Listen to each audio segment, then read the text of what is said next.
പുതിയൊരു വീഡിയോയിലേക്ക് എല്ലാവർക്കും സ്വാഗതം. ട്രിപ്പെല്ലാം കഴിഞ്ഞു വരുന്ന ഒരു ദിവസം സച്ചി രേവതിക്കായിട്ട് ഒരു സാരി കൊണ്ടുവരുന്നുണ്ട്.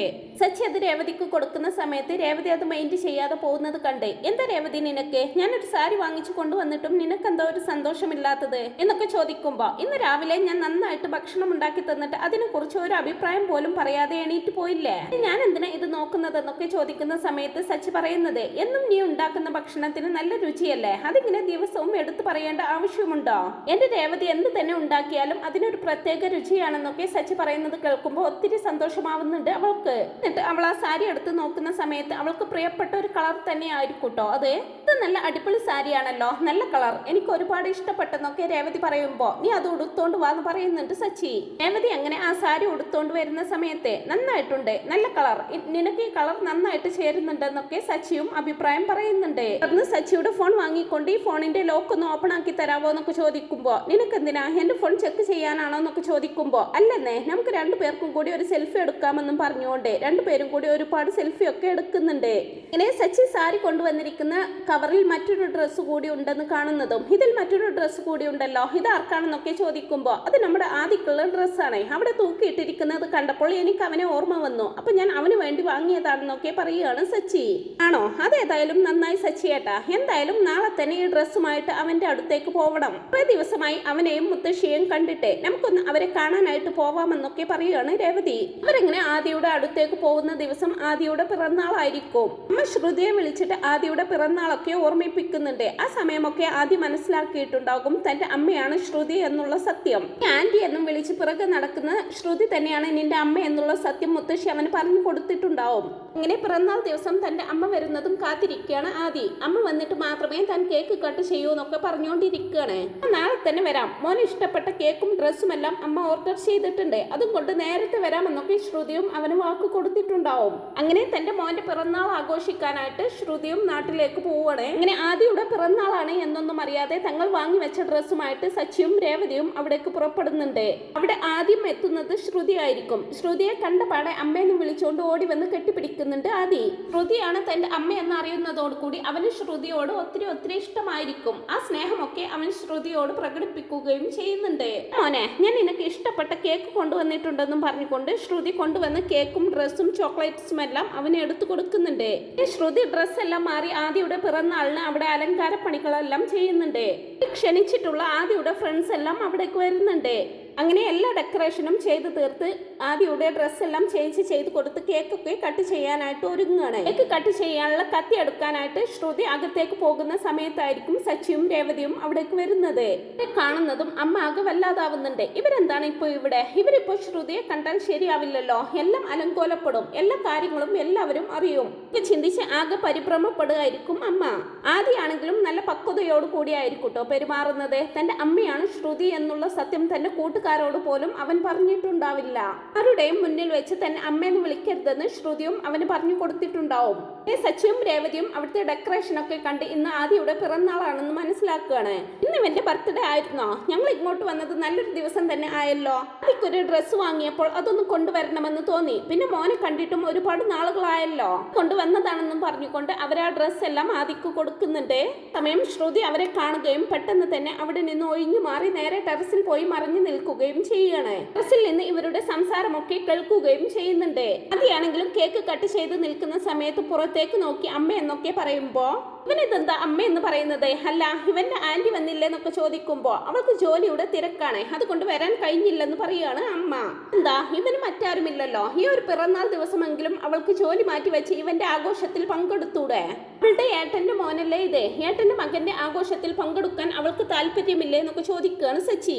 അവൾക്ക് തിരക്കായത് കൊണ്ടാണ് മോനെ വരാൻ പറ്റാത്തതെന്നൊക്കെ പറയുമ്പോ, എത്ര തന്നെ തിരക്കുണ്ടെന്ന് പറഞ്ഞാലും നിങ്ങളുടെ മകൾ ഇന്നൊരു ദിവസം ഇവിടെ വേണമായിരുന്നു, നിങ്ങളുടെ ഫോൺ ഒന്ന് കാണിച്ചേ, ഞാനൊന്ന് വിളിച്ചു നോക്കട്ടെ, നിങ്ങളൊന്ന് അവളോട് സംസാരിച്ച് നോക്കട്ടെ എന്നൊക്കെ സച്ചിയും രേവതിയും പറയുമ്പോ, ഒന്നും വേണ്ട മോനെ, അവൾക്കതൊന്നും ഇഷ്ടമാവില്ലെന്ന് പറയുകയാണ് ശ്രുതിയുടെ അമ്മ. എങ്കിലും അവൾക്കൊന്ന് വന്നിട്ട് പോകാമായിരുന്നെന്നൊക്കെ പറഞ്ഞ് സച്ചി ഇങ്ങനെ നിൽക്കുമ്പോൾ, നിങ്ങളൊന്ന് വന്നേ, എനിക്ക് നിങ്ങളോട് കുറച്ച് സംസാരിക്കാനുണ്ടെന്ന് പറഞ്ഞുകൊണ്ട് അമ്മ ആദിയുടെ അടുത്ത് നിന്ന് അവരെ കുറച്ച് മാറ്റി നിർത്തുകയാണ്. എന്നിട്ട് ആ അമ്മ അവരോട് പറയുന്നത്, ആദി എൻ്റെ മകന്റെ കുഞ്ഞാണെന്ന് ഞാൻ പറഞ്ഞത് സത്യമല്ല. എൻ്റെ മോളുടെ കുഞ്ഞാണ്. എൻ്റെ മോളുടെ അച്ഛൻ മരിക്കുന്ന സമയത്ത് ഞങ്ങൾക്ക് ഒരുപാട് കടങ്ങൾ ഉണ്ടായിരുന്നു. അതിനു വേണ്ടിയാണ് പ്രായമുള്ള ഒരാളെ കൊണ്ട് ഞാൻ എൻ്റെ മകൾ കല്യാണിയെ വിവാഹം കഴിപ്പിച്ചത്. പക്ഷെ എൻ്റെ മകൾക്ക് ഒട്ടും ഇഷ്ടമില്ലാഞ്ഞിട്ടും കരഞ്ഞു കാല് പിടിച്ച് ഞാൻ ഒരുപാട് കാര്യങ്ങൾ ചെയ്തിട്ടാണ് അവൾ ആ വിവാഹത്തിന് സമ്മതിച്ചത്.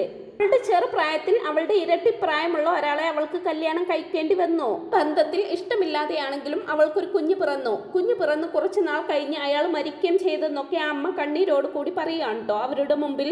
കേൾക്കുന്നതും അവരാകെ വല്ലാതാവുന്നുണ്ട്. നിങ്ങൾ പറയുന്നതൊക്കെ ഞങ്ങൾക്ക് മനസ്സിലാകും. സ്വാഭാവികമായിട്ടും അവൾക്ക് ഈ കുഞ്ഞിനോട് വെറുപ്പുണ്ടാകും. പക്ഷെ അതൊക്കെ കഴിഞ്ഞു പോയില്ലേ, ഇനിയും അവൾ ഈ കുഞ്ഞിനോട് വെറുപ്പ് കാണിച്ചുകൊണ്ടിരിക്കുന്നത് ശരിയല്ലല്ലോ എന്നൊക്കെ ഇങ്ങനെ സച്ചി പറയുമ്പോ, ഇല്ല മോനെ, അവൾക്കിപ്പോ കുഞ്ഞിനോട് വെറുപ്പൊന്നുമില്ല. ജോലി തിരക്ക് കൊണ്ട് തന്നെയാണ് അവൾ വരാതിരുന്നതെന്ന് പറയുകയാണ് കേട്ടോ അമ്മ. സമയം സച്ചി പറയുന്നത്, ഇതൊരു വല്ലാത്ത വേദന തന്നെയാണ്. അമ്മ ജീവിച്ചിരിപ്പുണ്ടായിട്ടും അമ്മയുടെ സ്നേഹം നിഷേധിക്കുക എന്ന് പറയുന്നത് അത് അനുഭവിച്ചവർക്ക് മാത്രമേ അറിയൂ. അവളുടെ മകളോട് ഞാനൊന്ന് സംസാരിച്ചു നോക്കാം, അവളുടെ നമ്പർ ഒന്ന് താന്നൊക്കെ സച്ചി പറയുന്നുണ്ടെങ്കിലും ആ അമ്മ അതിന് തയ്യാറാവുന്നില്ല. സംസാരിച്ചിട്ട് കാര്യമില്ലെന്ന് മനസ്സിലാവുന്നതോടെ, എങ്കിൽ വേണ്ട, വെറുതെ സംസാരിച്ച് സമയം കളയണ്ട, നമുക്ക് കേക്ക് കട്ട് ചെയ്യാം, വെറുതെ ആദിയുടെ സന്തോഷം കളയണ്ടെന്ന് പറഞ്ഞുകൊണ്ട് എല്ലാവരും കൂടി കേക്ക് കട്ട് ചെയ്യണേ. ആ സമയം ടെറസിൽ നിന്ന് ഇവരുടെ സംസാരമെല്ലാം കേൾക്കുന്ന ശ്രുതി ഇത്രയും നാളും താൻ തന്റെ മകനെ അവഗണിച്ചതൊക്കെ ഓർത്ത് നെഞ്ചു പൊട്ടിക്കരയാണ് കേട്ടോ ചെയ്യുന്നത്. ആദ്യം കേക്ക് കട്ട് ചെയ്ത് എല്ലാവർക്കും കൊടുക്കുന്നുണ്ടെങ്കിലും അവനത് കഴിക്കാൻ തോന്നുന്നില്ല. അമ്മ വന്നിട്ട് കഴിക്കാം എന്നുള്ള രീതിയിൽ കാത്തിരിക്കുകയായിരിക്കും അവനെ. ഒടുവിൽ സച്ചിയും രേവതിയും യാത്ര പറഞ്ഞ് അവിടെ നിന്ന് ഇറങ്ങുന്ന സമയത്ത് അമ്മയെന്ന് വിളിച്ചുകൊണ്ട് ആദി ശ്രുതിയുടെ അരികിലേക്ക് ചെല്ലുന്നുണ്ട്.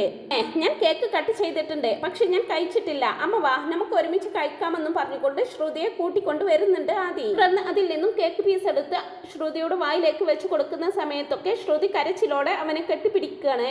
ആദ്യം കേക്കെല്ലാം കഴിച്ചതിന് ശേഷം ഇനി മോൻ പുറത്തു പോയി കളിച്ചോന്നും പറഞ്ഞുകൊണ്ട് ആദിയെ അവിടെ നിന്ന് പറഞ്ഞു വെക്കുകയാണ് ശ്രുതി. ശേഷം അമ്മയോട് തട്ടിക്കയറാണ് അവളെ. നിങ്ങളോട് ഞാൻ പറഞ്ഞിട്ടുണ്ട് അവരുമായിട്ടുള്ള കൂട്ട് നിർത്താൻ.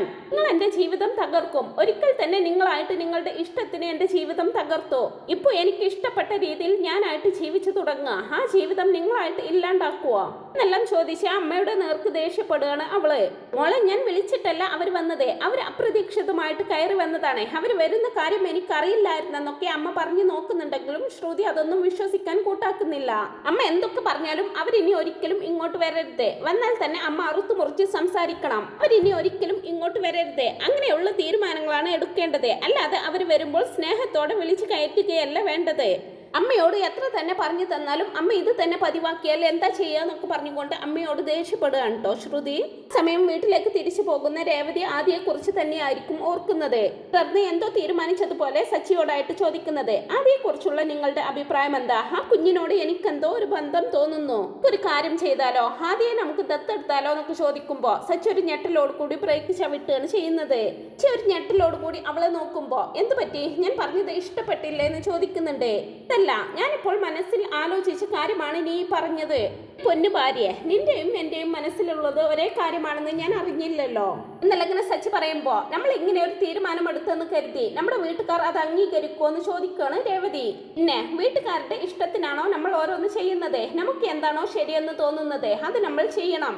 അല്ലാതെ വീട്ടുകാരെ നോക്കിയിരുന്നിട്ട് കാര്യമില്ല. അച്ഛൻ ഇതിന് സപ്പോർട്ടായിരിക്കും, അതെനിക്ക് ഉറപ്പുണ്ട്. ഇനിയുള്ളത് ചന്ദ്രമതിയല്ലേ, അമ്മ പിന്നെ ഏത് നല്ല കാര്യത്തിനും ഇടങ്കോലിടുമെന്നൊക്കെ പറയുകയാണ് സച്ചി. അങ്ങനെ ഓരോരോ കാര്യങ്ങളൊക്കെ സംസാരിച്ചുകൊണ്ട് യാത്ര തുടരുകയാണ്. പോകുന്ന വഴിക്ക് അവരൊരു അമ്പലത്തിൽ കയറുന്നുണ്ട്. അമ്പലത്തിൽ ചെന്ന് 2 പേപ്പർ എടുത്ത് അതിൽ ഒന്നിൽ ദത്തെടുക്കണമെന്നും ഒന്നിൽ ദത്തെടുക്കണ്ട എന്നും എഴുതിയിട്ട് അത് പൂജിക്കാൻ കൊടുക്കുകയാണ്.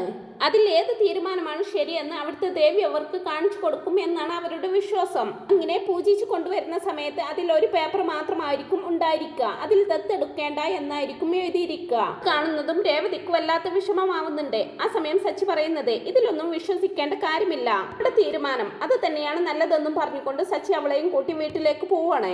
വീട്ടിലെത്തിയ പാടെ ആദ്യ ദത്തെടുക്കുന്ന കാര്യം സംസാരിക്കുമ്പോൾ എല്ലാവരും ഷോക്കഡാവാണ്. രവീന്ദ്രൻ കുറെയൊക്കെ അതിനെ അനുകൂലിക്കുന്നുണ്ടെങ്കിലും ചന്ദ്രമതി ഒരുപാട് എതിർത്താണ് സംസാരിക്കുന്നത്. സച്ചിയും ചന്ദ്രയും അതിനെ ചൊല്ലി ഇങ്ങനെ വഴക്കടിക്കുന്ന സമയത്തായിരിക്കും ശ്രുതി അവിടേക്ക് കയറി വരുന്നത്. ആദ്യയെ ദത്തെടുക്കുക എന്ന് കേൾക്കുന്നതും ശ്രുതിയുടെ കൈയും കാലും ഒക്കെ കുഴഞ്ഞു പോകുന്നത് പോലെ അവൾ ആകെ പേടിക്കുന്നുണ്ട്. സച്ചിയും രേവതിയും ആദ്യയെ ഈ വീട്ടിലേക്ക് കൊണ്ടുവന്നുള്ള അവസ്ഥയൊക്കെ ആലോചിച്ച് അവൾക്ക് തല കറങ്ങുന്നത് പോലെയൊക്കെ തോന്നുകയാണ്. സച്ചിയും രേവതിയും ഒക്കെ ആണെങ്കിൽ പറയുന്നത് അവന്റെ മുത്തശ്ശിയോട് സംസാരിച്ച് അവരെന്താണോ പറയുന്നത് അതുപോലെ ഞങ്ങൾ അനുസരിക്കും. അതിന് സമ്മതിച്ചാൽ ഞങ്ങൾ ആദ്യയെ ദത്തെടുക്കും. ആരതിനെ എതിര് നിന്നിട്ടും കാര്യമില്ലെന്നൊക്കെ പറയാണ് സച്ചിയും രേവതിയും. ആണെങ്കിൽ പെട്ടെന്ന് തന്നെ അമ്മയെ വിളിച്ചിട്ട് അവിടെ നിന്ന് മാറി താമസിക്കണമെന്നും സച്ചിയും രേവതിയും ഇനി ഒരിക്കൽ പോലും അമ്മയെ കാണരുതെന്നും താക്കീത് കൊടുക്കുന്നുണ്ട്. വളരെ രസകരമായിട്ടുള്ള മുഹൂർത്തങ്ങളാണ് വരാനായിട്ട് പോകുന്നത്. ഈ ഒരു റിവ്യൂ നിങ്ങൾക്ക് ഇഷ്ടപ്പെടുന്നുണ്ടെങ്കിൽ വീഡിയോ ഒന്ന് ലൈക്ക് ചെയ്യുക, ചാനൽ കൂടി ഒന്ന് സബ്സ്ക്രൈബ് ചെയ്ത് സപ്പോർട്ട് ചെയ്യണേ. Thanks for watching my video.